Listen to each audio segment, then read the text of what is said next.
Mahal ni. Assalamualaikum dan salam sejahtera. Hari ini saya ada Metanium NGL HG ratio 7.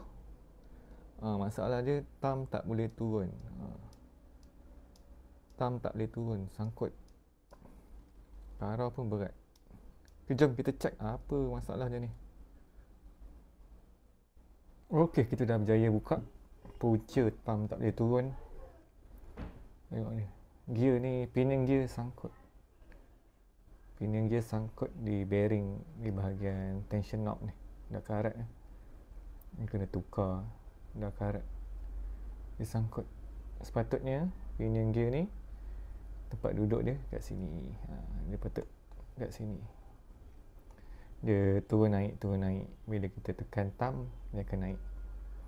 Bila kita thumb tu connected, dia akan turun, akan connected dengan main gear. Okey, kita berjaya bawa keluar pinion gear ni. Tengok kesan karat tu. Dekat sini pun ada kesan lagi. Garam tu.